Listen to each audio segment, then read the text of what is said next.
Minta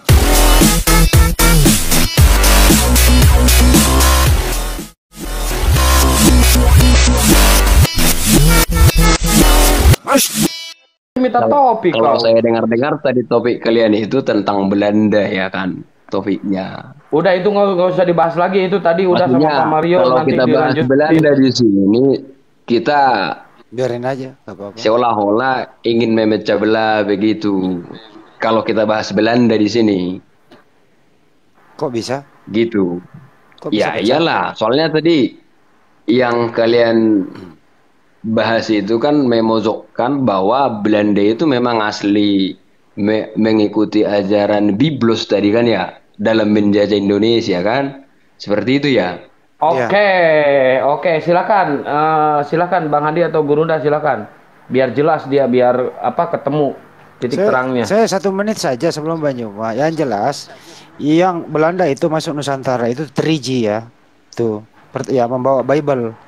Dia bangun gereja, menjajah. Ya dia mayoritas Kristen. Jadi yang membawa Bible ke Nusantara itu ya Belanda, Bang. Itu aja sih dari saya. Kalau mau diingkari ya silakan. Tapi kalau kita pakai logika abang lah ya, kenapa jadi Islam yang 90% dari di Indonesia? Oke. Ya Kenapa tidak Kristen semua? Ya karena Kristen ini ajaran nggak bener, jadi nggak bisa maju. Logika. Pedas banget jawabannya.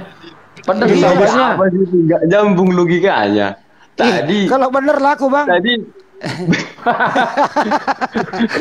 Jawabannya pedas. Pedas. Itu artinya gini loh. Bentar, saya yang jawab deh. Biar saya yang jawab deh.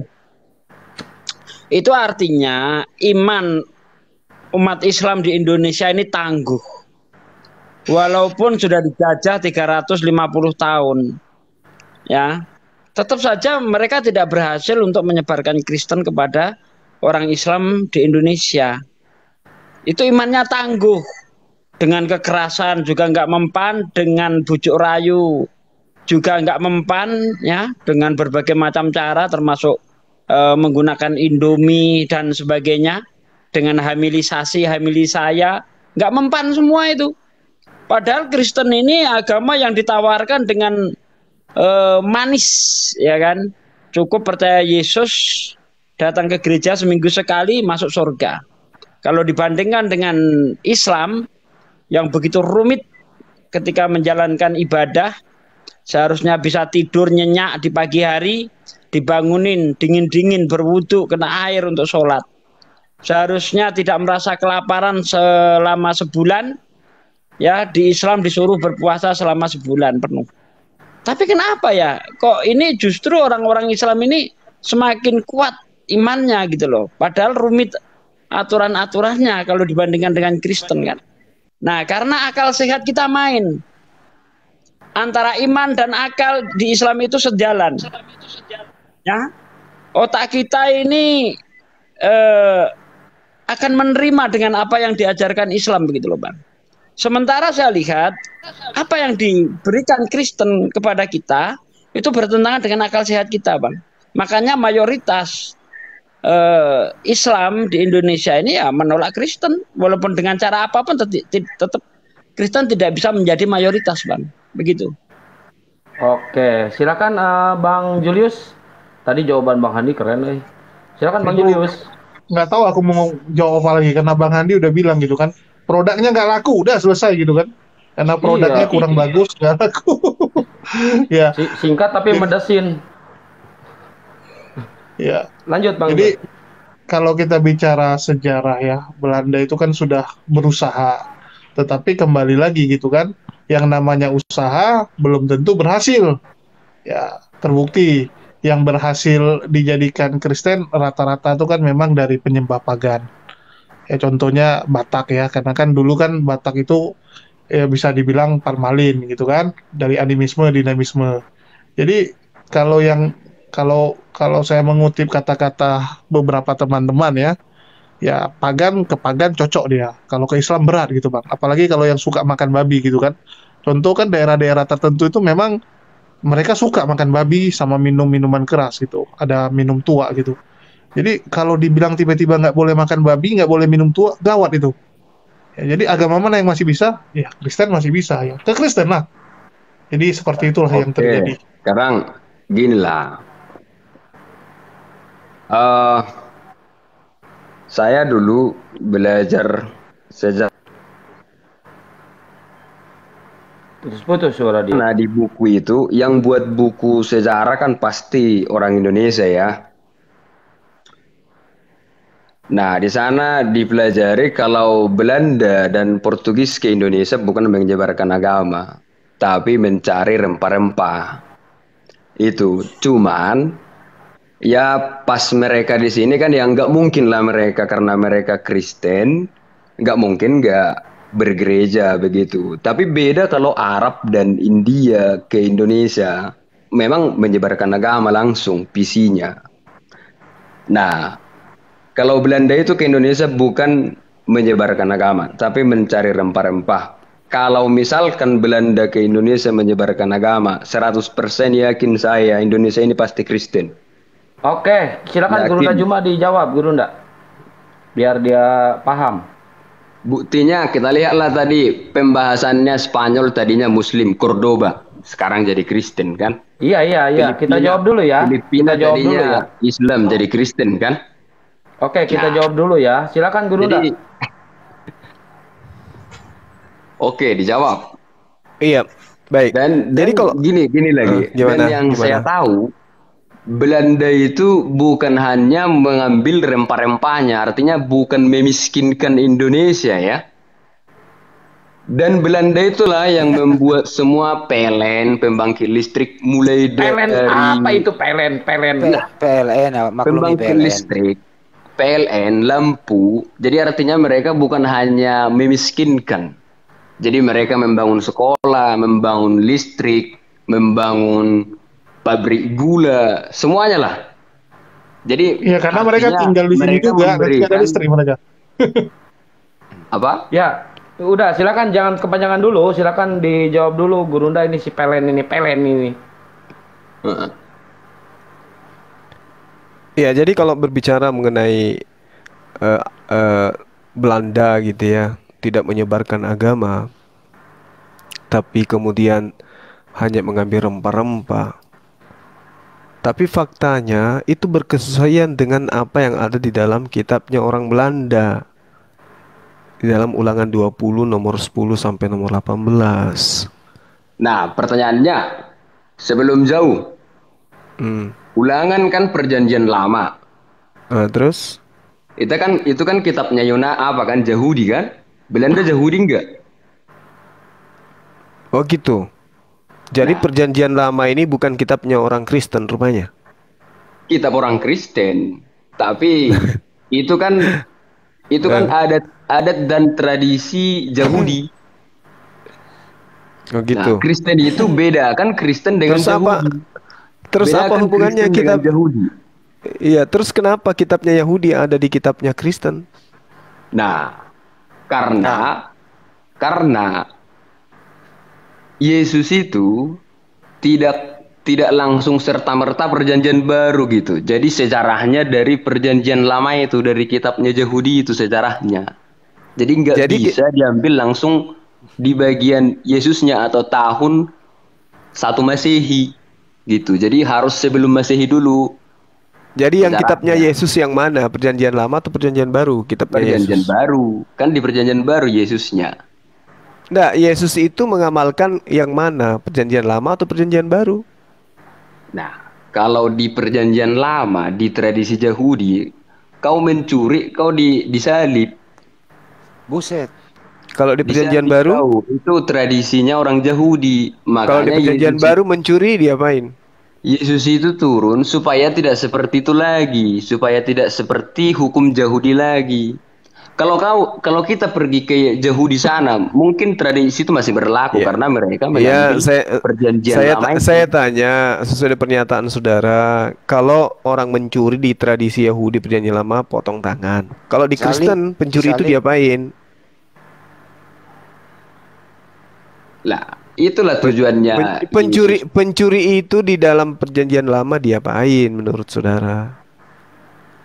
Nah, kalau di bumi ya, karena kita kan punya prinsip nanti yang menghakimi bagian mencuri, memberikan maut atau menghukum itu bagian Tuhan lah di akhir Ya. zaman. Jadi Nah, jadi pencuri diapain? lah, kan tadi udah aku bilang di akhir zaman nanti hukumnya. Kalau di dunia nggak dihukum. Oh, jadi dibiarkan aja mencuri itu, nggak dia apa-apain. Ya, kita nggak ngapa-ngapain itu, mau dia mencuri itu tidak kita bunuh. Hukum apa? Gini pelen. Kalau misalkan saya perkosa istri kau pelen, aku diapain? Emang kau panitia surga, orang membunuh langsung kau bunuh dia. Gini pelen, Ada hak kalau membunuhnya. Kalau aku perkosa istri kau, aku diapain sama kau Ya, pelen? kita Jangan bilang kasih contoh yang pembunuh. gitu. Jangan kasih Bukan contoh yang berarti itu. kita membunuhnya juga kan begitu. Iya, kalau apaan aku sih? aku perkosa istri kau, aku diapain pelen? Jangan contoh itu jangan. Yang lain Oh, aja. jangan ya? Jangan. Bro, gini bro, kalau ada datang pencuri Begini loh bro. kalau ada pencuri datang ke Begini. rumahmu, kalau ada pencuri datang ke rumahmu diapain? Itu. Tuhan tidak bisa, jangan merepotkan Tuhan lah. Artinya Tuhan udah membuat Merepotkan Tuhan. membuat utusan-utusannya di bumi ini. Negara, presiden, polisi dan segala macamnya. Jadi kita mengikuti aturan yang ada di bumi. Kalau kau mencuri, ya biarkan polisi yang bertindak di situ. Oh, ngomong dari Gitu. tadi udah dijawab. Lanjut Bang Oke. Bima, udah dijawab. Jadi di dalam agamamu pencuri itu tidak diapa-apain. Nah, hukum bumi yang berlaku di situ. Mau diapakan negara itu negara yang berurusan. Enggak, kita jajarin- solusi dari agamamu itu apa? Kalau ada pemerkosa, kalau solusi di agamaku tentang itu, kita harus mengikuti hukum yang ada di tempat kita. di mana dalilnya itu? Aku bukan pendeta pula, tapi ada di Alkitab itu. Berikanlah Di ke mana? negara yang dari negara, makanya kita memberikan pajak ke negara. Di lambang uang itu adalah lambang negara, maka berikan ke negara. Iya, di Ikuti mana? hukum negara. Di surat apa? Nomor berapa? Kalau pernah kau tonton film Tuhan Yesus, yang dari kaisar berikan ke kaisar. Menurutmu, pada saat ditanya Yesus, menurutmu pantas nggak kita memberikan uang ini kepada kaisar? Coba lihat di lembarnya. Gambar siapa? Kaisar. Dari kaisar berikan ke kaisar. Apa hubungannya? Nah, Itu ngomong soal pajak, bukan soal hukum. kan itulah tadi Kalau mau hukumnya. ngomong soal hukum, Anda baca di Markus 9 dari ayat 42. Jelas-jelas di situ Yesus mengatakan, apabila tanganmu menyesatkan engkau, maka penggalah dan buanglah ke api. Lebih baik kau masuk ke dalam kerajaan Allah dengan tangan buntung daripada dengan tangan utuh masuk ke dalam api, di mana di situ ulatnya tidak mati. Apabila matamu menyesatkan engkau, jungkilah dan buanglah ke api. Lebih baik kau masuk kerajaan surga dengan satu mata daripada dengan mata utuh kamu dibuang ke api, di mana di situ ulatnya tidak akan mati. Aduh bro, beragama itu harus tahu kitab itu loh bro. Gini bro, bagian itu bukan urusan kita. Itu Yesus memerintahkan loh. Yesus perintah. Artinya Kalau begini. tanganmu mencuri, potong. Itu perintahnya Yesus. Kenapa kamu nggak mau? Memang harusnya begitu harusnya. Tapi nanti kita nggak boleh menghakimi sesama manusia. Nggak boleh menghakiminya. Itu bagian perintah nanti di akhir zaman. Itu perintahnya gitu loh, Bang. Nah, kalau tahu kau tentang perumpamaan perempuan kupu-kupu malam orang Samaria itu, ketika malam. kalau tradisi Yahudi perempuan malam itu harus dilempari pakai batu. Malah saya. Nah, ketika mau dilempari dia, apa katanya? Siapa yang merasa dirinya tak berdosa, hendaklah dia yang duluan melempar. Tak satu pun melempar. Siapa yang merasa dirinya tak berdosa, hendaklah dia duluan melempar. Tak satu pun. Yesus melempar nggak? Enggak, orang yang Berarti dia juga merasa tidak punya dosa, bukan berarti Kan- dia merasa tidak suci. Nah, kan orang-orang itu yang ingin melempari, dan lagian kan Tuhan Yesus ke bumi kan dia dalam bentuk manusia. Ya manusia lah. Kau Tuhan datang dalam rupa manusia. Itu ajaran siapa manusia, itu? kan? Ajaran siapa itu? Tapi topik kita jadi ngaur deh. Lah, Ya, ya, lu makanya. yang kemana-mana. Kan kalian yang kemana-mana. Iya. Tadi bahasannya Situ yang Belanda. bicara. biar Situ biar yang jelas bicara satu kemana-mana. topiknya gitu. Dan asal topik kau tahu, aja lu, asal Pele. kalian tahu ya, Batak itu Udah, pernah tadi topiknya dijajah udah Imam saya Bonjol. ajukan. Batak Sebentar, dijajah Imam Pelen. Bonjol. Ya. Udah jangan Bangsa bawa Batak suku. dijajah Udah. oleh Imam Bonjol setelah balik dari Mekkah. Ya. Lalu pada saat itulah Batak dijajah Imam Nomensen datang ke tanah Batak minta tolong sama Belanda. Karena Batak dijajah oleh Imam Bonjol itu, padahal Imam Bonjol adalah pahlawan nasional. Kapan Imam Bonjol pernah menjajah? Menjajah Orang dia orang pahlawan Batak. kok. Itulah sejarah Batak yang dihilangkan. Imam Bonjol Sejarah dibilang Batak yang penjajah, dihilangkan padahal dia dari buku pahlawan. sejarah. Pahlawan kok Sejak dibilang kapan penjajah? ada penjajah jadi pahlawan? Le. Kau buat ketawa-ketawa Kacau kayak dia orang gitu. Kau kan ini. bukan Kacau. orang Batak. Imam Bonjol kok penjajah gimana sih? Iman Bonjol bersama 3 rekannya kembali dari Mekah setelah naik haji. Dia menjajah orang Batak. Lu sekolahnya di Makanya mana? Masa orang Imam Bonjol Batak itu- penjajah? kau jangan kayak gitulah. jangan jadi ikut kau Bukan kayak beropini- gitulah. Beropini Iya, kau sekolahnya di mana itu? seolah-olah Lu yang Itulah framing. sejarah Batak yang Masa Imam dihilangkan. Bonjol penjajah? sejarah Batak Iya, yang dihilangkan, pahlawan. tapi kita udah temurun-temurun itu Aduh. diceritain. Pelen, lu mabok di mana? Minum di mana? Mabok di sini kau, Pelen. Kok jadi itu jurusan dalanmu mabuk? Bro, kamu tahu nggak nama asli Imam Bonjol siapa? Ya mau siapa kayak namanya itu, yang penting gimana Nggak tahu menjadi dia. orang Batak. Itulah intinya. Dia berasal dari Sumatera Barat, bro. Nama aslinya itu Muhammad Sahab. Justru dari Sumatera Dia Barat lah. Dia itu menang bertetanggaan sama Batak itu. Perang Padri lawan Tetanggaan. Belanda itu kok bilang penjajah, gimana kamu ini kok? Parah Lu kamu Pelen dengerin, kalau lu minum di Lapo, ngoceh di Lapo, jangan ngoceh di sini kau, Pelen. Kok jadi ngaur topik? Ya udah kembali ke ini. Bro, gini aja. Kamu Tuhannya ada berapa sih? Nih, topik Belanda ini dulu selesaikan lah, jangan Ya ngaur udahlah, lah. kamu gak ngerti Belanda pula kau. Biar jelas. Ya udah. Mau Belanda lagi? Jadi seolah-olah kalian itu berlima menggiring opini kalau Belanda itu Belanda itu kenapa? Penjajah. menjajah Indonesia menggunakan Bibel. Yang bawa Bibel ke Indonesia siapa? Di Sumatera Kristen abad keempat sudah ada. Imam Bonjol. Yang bawa Imam Bonjol bawa Bibel ke Indonesia abad Sumatera. keberapa ya? Hah? Abad Yang keberapa bawa Islam Bibel di ke sana Indonesia? siapa? Yang bawa Bibel ke sana siapa? Kau pelajari dulu lah sejarahnya. Ya, yang Kristen yang bawa. pertama di Indonesia ini daripada Islam itu. Iya, yang bawa Bibel siapa ke sana?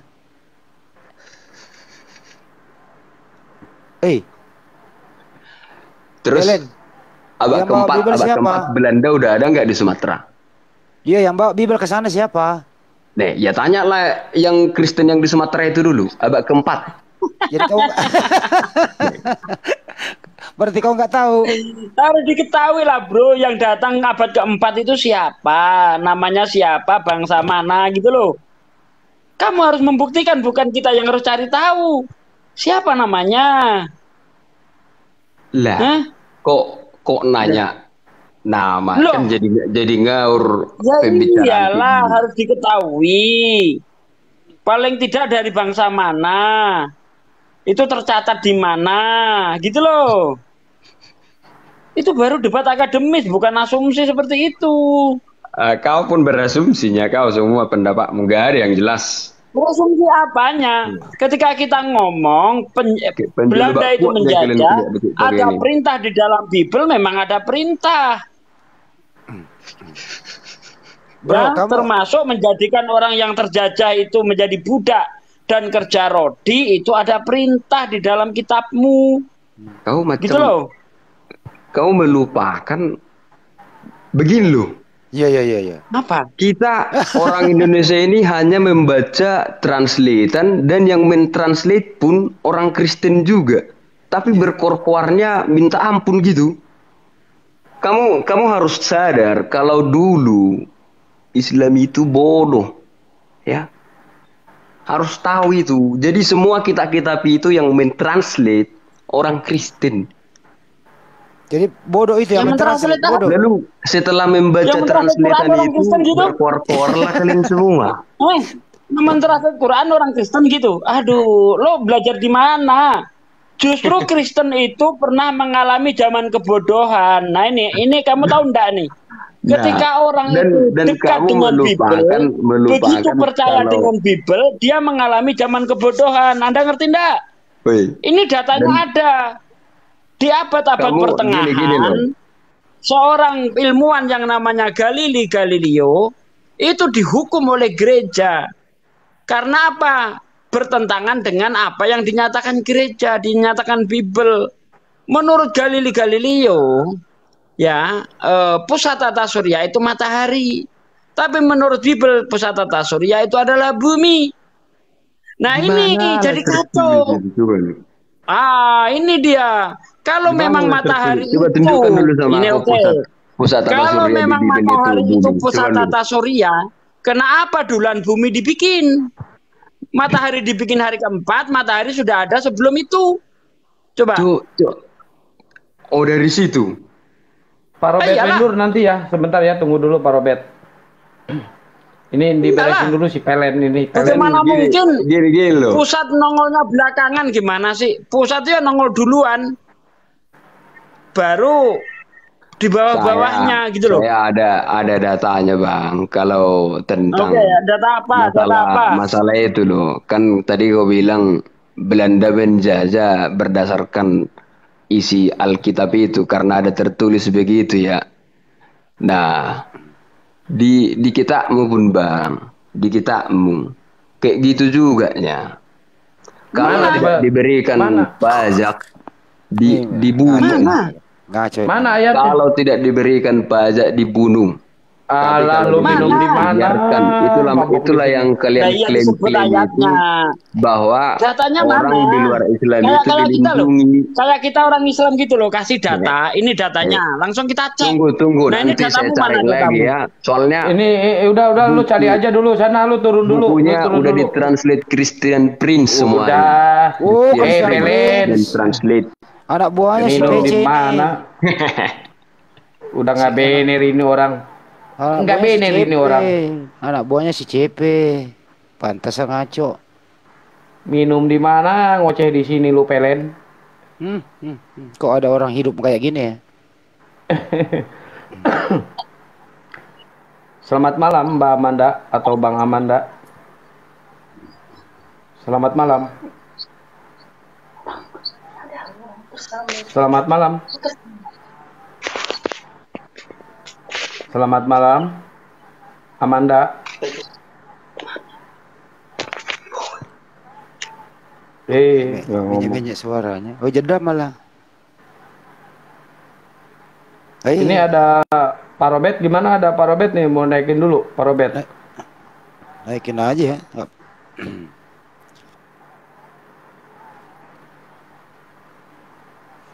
Jadi istilah kerja rodi itu ya adanya berpusat diambil dari di Bible. Jadi istilah kerja rodi itu ambil di Ulangan 10 sampai akhir itu, 10 sampai 13 setelah itu.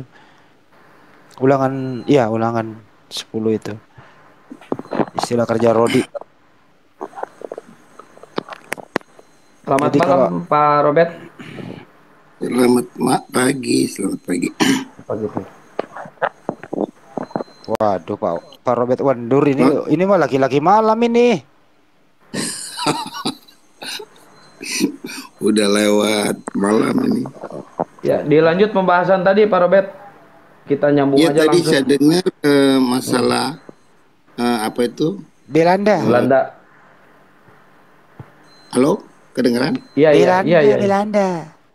Itu tadi Pak Ustadz Sugi bilang apa itu masalah tangan dipotong, semua tubuh apa daripada apa nggak dipotong semua tubuh kena gitu. Itu maksudnya. Itu lain, nggak ada hubungannya dengan Belanda itu Pak. Itu kan tadi kawan Anda mengatakan bahwa tidak ada hukumnya di dalam Kristen bagaimana mencuri. Nah, saya tunjukkan berdasarkan Markus 9 ayat 43 sampai ayat 49 ya kalau nggak salah ya. Di mana Yesus mengatakan apabila tanganmu menyesatkan maka potonglah dan buanglah ke api. Karena lebih baik kamu masuk ke dalam kerajaan Allah dengan tangan buntung daripada masuk kerajaan Allah daripada masuk ke dalam api dengan tangan utuh. Kan begitu tuh. Nah, itu berarti Yesus itu masih menyuruh pelaksanaan hukum Taurat. Memang kalau hukum Taurat itu ya nyuri potong tangan. Begitu, Pak. Oh, itu. Ya. Kalau saya bisa beri pendapat gimana? Silakan, nggak larang. Iya, itu yang saya pahami adalah banyak tangan kiri mencuri, potonglah tangan itu ya, atau tangan kanan mencuri, potong tangan itu. Itu metafor kok. Maksudnya, halo, kedengaran? Dengaran, Pak. Metafor itu maksudnya jangan berbuat dosa sekecil apapun. Percuma juga bikin dosa kecil juga semuanya tetap dosa gitu. Mau bikin dosa besar ya tetap dosa. Jadi nggak ada dosa besar dosa kecil maksudnya itu. Jadi Bapak mau nyolong sedikit ya tetap dosa. Berbohong sedikit juga tetap dosa gitu. Gitu itu apa pemahamannya. Kira-kira gitu. Kalau saya lihat ini bukan metafor sih ya. Ini berbicara hukum gitu loh. Sejak kapan hukum itu metafor? Misalnya ada pengedar narkoba, nanti saya hukum mati ya. Tapi metafor, siapa yang takut? Cuma metafor, cuma kiasan doang kan nggak ada yang takut gitu, Pak. Judulnya di sini benar-benar berbicara tentang hukum. Dan jika tanganmu menyesatkan engkau, penggalah, karena lebih baik engkau masuk ke dalam hidup dengan tangan kudung daripada dengan utuh. Kedua tanganmu dibuang ke dalam neraka, ke dalam api yang tidak terpadamkan. Ini bukan metafor ini. Neraka juga bukan metafor, ya kan? Jadi ya nggak ada salahnya kalau mencuri itu perbuatan dosa, saya nggak menyangkal. Tapi ada hukumannya gitu loh. Iya, tetap ada hukuman. Gitu. Tetap dihukum. Jadi dihukum ya itu tetap berdosa. Nah kemudian untuk hukuman seperti itu kan ya serahkan kepada pemerintah itu kan yang mau melaksanakan itu ya masing-masing negara kan ada hukumnya kan kira-kira gitu itu tetap berdosa maksudnya. Nah gitu tidak akan menghapus dosa kecuali dia bertobat gitu kan. Mungkin kalau di dunia ya tidak menghabiskan atau hilang begitu saja tanpa dia dihukum gitu. Jadi gini Pak, sebenarnya sama dengan Islam ya. Ketika syariat Islam itu tegak ya, itu hukum potong tangan ketika mencuri itu harus dilaksanakan. Tapi karena di Indonesia ini yang berlaku bukan hukum Islam, ya kita serahkan kepada hukum yang ada di negara ini. Tapi itu tidak menghilangkan hukum yang ada di Islam. Sebenarnya begitu juga di dalam ajaran Yesus ini. Kalau ajaran Yesus ini ditegakkan, seharusnya yang berlaku ya ajaran Yesus. Potong tangan itu tadi. Tapi karena di negara ini tidak melakukan hukum itu, maka yang berlaku ya hukum yang ada di negara ini. Tapi hukum itu ada dan tidak boleh disangkal. Dan jangan dikatakan itu metafor. Begitu Pak. Bukan begitu Bang Andi. Lanjut Bang Andi. Saya ke belakang dulu. Saya tambah ya. Saya bisa tambah dulu sebelum Bung Andi ya. Berarti kan yang didengung-dengungkan oleh Yesus itu gigi ganti gigi, mata ganti mata, itu sudah tidak boleh itu kan. Itu gigi ganti gigi, mata ganti mata, darah ganti darah, itu kan yang sudah tidak boleh. Kalau mau dihubungkan ke situ ada itu kan dibilang, Yesus bilang tidaklah gigi ganti gigi, darah ganti darah. Jadi orang membunuh harus dibunuh, orang matain gigi kita harus dipatahin giginya. Malah dia kasih hukum kasih kan. Kalau orang mau melempar dengan batu, balaslah dengan kapas. Jadi itu kan. Kalau menurut saya Pak Robert, kalau istilah-istilah Bapak itu sebenarnya bagus sekali diistilahkan, dipergunakan di bengkel, kena itu, gitu ya. Misalnya kalau kampas remnya rusak ya harus ganti pakai kampas rem juga begitu. Bagus banget itu. Data itu dipakai di bengkel, kena dia. Tapi kalau di dalam kehidupan sehari-hari nggak bisa. Bener itu kalau diaplikasikan di bengkel, Pak. Misalnya ya, kopling rusak ya kopling yang dibetulin gitu ya. Kaca spion rusak, kaca spion yang diganti gitu. Oli ganti, oli juga gitu. Tapi kalau diaplikasikan dalam kehidupan sehari-hari nggak bisa. Karena itu jarang kekejaman. Kalau di bengkel mungkin lebih nggak ngena lagi.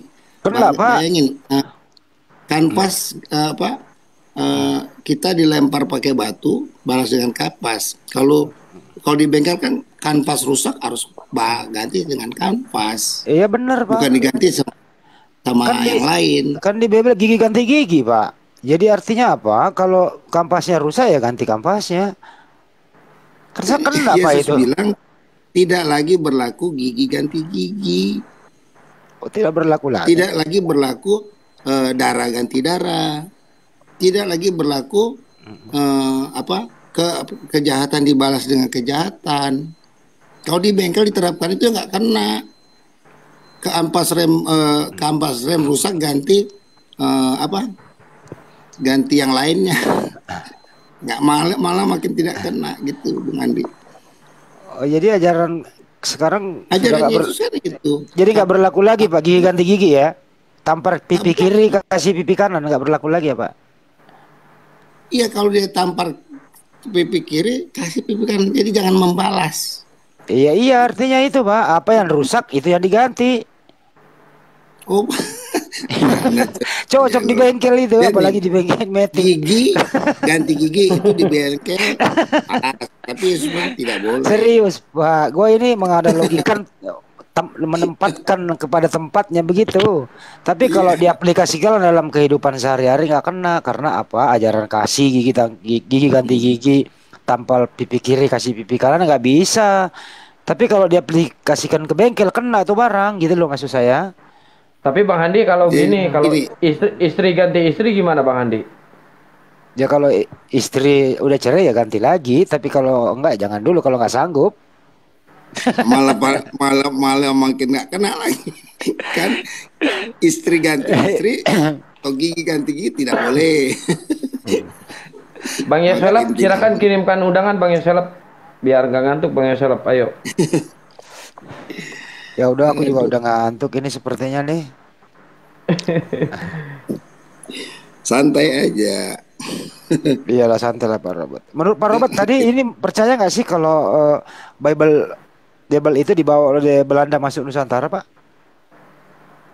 Ya sejarahnya memang begitu sih. Nah ini jujur ini, nggak kayak tadi mau ini. Bukan Belanda masuk duluan Portugal. Iya Portugis dulu, Portugis di wilayah timur Pak. Tapi Portugis membawa Katolik kalau nggak salah. Iya di wilayah timur itu. Setelah itu Inggris sudah mulai masuk dengan Protestannya, baru kemudian Belanda yang melengkapi. Portugis dulu kan, baru Belanda, baru Inggris kan kesejahteraan. Oh iya. Jadi Portugis itu membawa Bible-nya, tapi yang Katolik di wilayah timur. Kemudian merebak ke Belanda masuk. Itu kan pertama Belanda masuk itu kan di wilayah barat Pak. Kemudian diusir dari Banten, merebak ke Pulau Jawa dan sekitarnya. Gitu loh. Kemudian berpencar ke seluruh wilayah Republik Indonesia. Waktu itu Pak saya presidennya waktu itu. Jadi saya paham. Hah? Presiden apa? Presiden TikTok.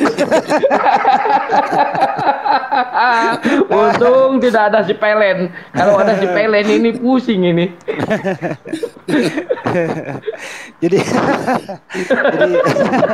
Saya senang kalau ada Bung Andi. Tenang. jadi artinya itu Pak Robert, Pak Robert jujur bahwa memang Belanda masuk itu ya sekaligus kan dia Kristen, nggak mungkin dong dia nggak bawa Bible, karena tidak satu pun ada orang Belanda menghafal Bible. Jadi kalau dia mau beribadah, dia bangun gereja dulu di Nusantara, kemudian dia baca Bible-nya itu. Jadi dia bawa Bible, Pak. Mau dia misionaris mau enggak, yang jelas dia bawa Bible ke Nusantara. Gitu ya, Pak ya. Kemudian diikuti oleh misionaris yang lain yang mendompleng sama Belanda. Mungkin Itu juga. loh. Karena mereka pasti aman dong, nggak mungkin dong nggak dibiarkan karena Belanda yang menguasai Nusantara waktu itu. Ya masuklah misionaris tadi bergabung sama penjajah itu. Mereka satu korps gitu loh, Pak. Bahkan satu gereja. Itu loh ya, Pak ya. Ini fakta loh.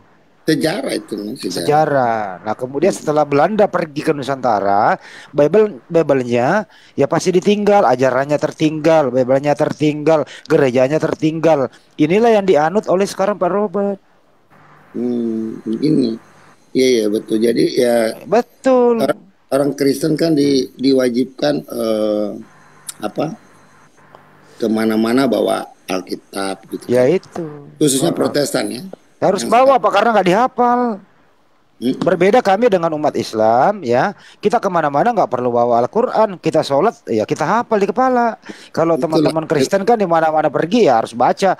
Apalagi Pak Isra Soru mati lampu nggak bisa baca Bible. Soalnya nggak ada internet. Kan berkali-kali saya tidak pernah menyangkal hal itu kan. Pernah nggak saya sangkal itu? Ya enggak lah, Pak Robert kan orangnya kalem, Pak.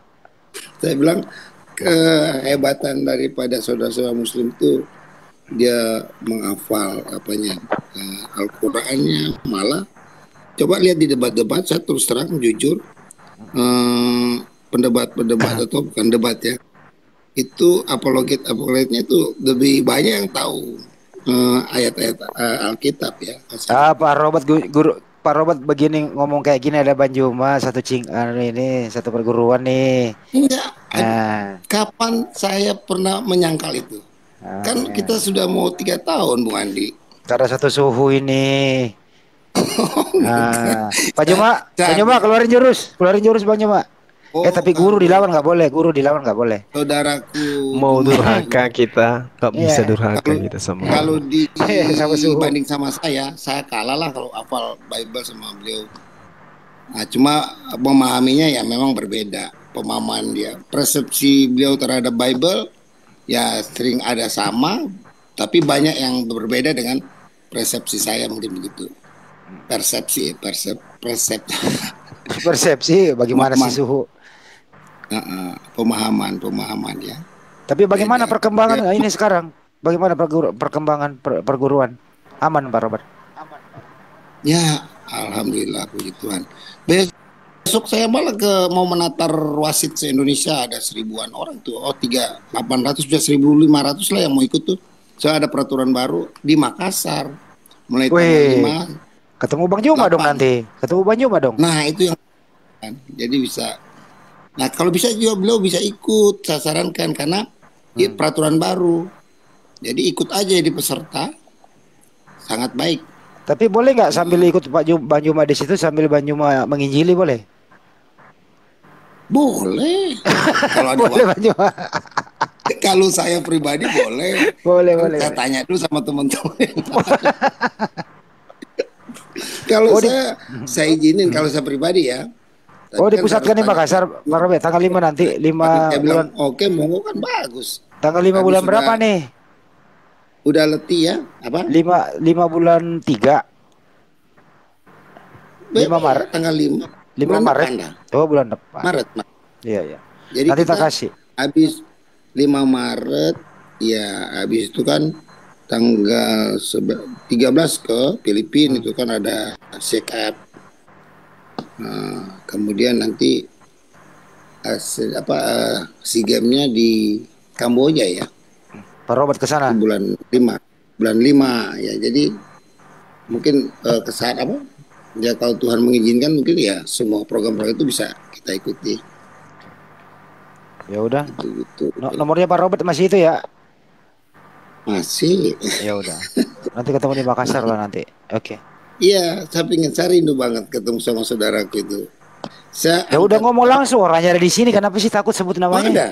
Ada itu. Dia seringkali ini sangat sopan sekali sama saya. Jadi padahal nggak berlaku hal itu di sini. Tapi ya itu udah menjadi ini apa ya satu kewajiban di bela diri karate ya begitu. Jadi kewajiban. Saya lihat beliau memegang teguh hal itu. Tapi ya kalau kita dialog ya biasa aja, Osek. Panggil dong orangnya, itu ada orangnya Bang. Kenapa sih nggak takut? Mana? Itu sebelah Pak Robert.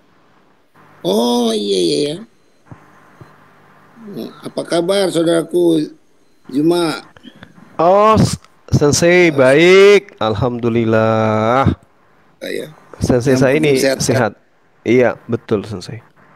Ya kalau bisa saya